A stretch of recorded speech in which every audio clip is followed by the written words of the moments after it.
দেশে চলমান বিশৃঙ্খলা ও গণমাধ্যমের উপর হামলার ঘটনায় গভীর উদ্বেগ প্রকাশ করে বিএনপির স্থায়ী কমিটির সদস্য সালাউদ্দিন আহমদ বলেছেন, মবক্রেসি বা গণ উন্মাদনা কঠোর হাতে দমন করতে হবে।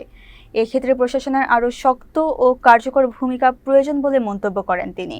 রবিবার রাজধানীর বনানীতে গণমাধ্যম সম্পাদক ও সাংবাদিকদের সঙ্গে এক মতবিনিময় সভায় এসব কথা বলেন সালাউদ্দিন আহমদ। তিনি স্পষ্টভাবে বলেন, কোনো অজুহাতে আইন নিজের হাতে তুলে নেওয়া সহ্য করা হবে না।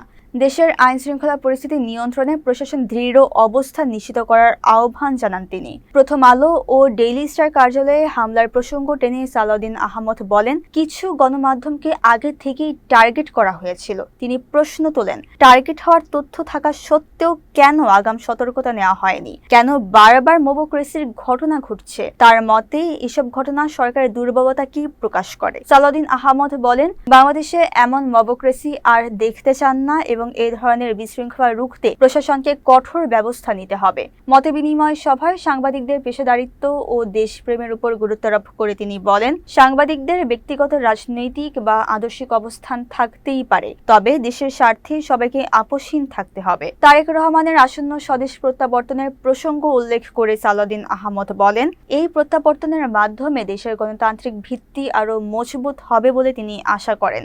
এই ক্ষেত্রে গণমাধ্যমের ইতিবাচক ও দায়িত্বশীল ভূমিকা প্রত্যাশা করেন বিএনপির এই শীর্ষ নেতা। তিনি আরও বলেন, বিএনপি কোনো নির্দিষ্ট ব্যক্তি বা দলের স্বার্থে নয়, বরং দেশের গণতন্ত্রকে শক্তিশালী করতে সবার সহযোগিতা চায়। শেষে তিনি বলেন, অতীতের ভুল থেকে শিক্ষা নিয়ে সামনে এগিয়ে যেতে চায় বিএনপি, তবে ফ্যাসিবাদের দুঃসহ সময়কে স্মরণে রাখা জরুরি, যাতে ইতিহাসের পুনরাবৃত্তি আর না ঘটে। গণমাধ্যমের নিরাপত্তা ও আইনের শাসন নিশ্চিত করতে প্রশাসনের ভূমিকা নিয়ে এই বক্তব্য নতুন করে আলোচনা সৃষ্টি করছে রাজনৈতিক অঙ্গনে।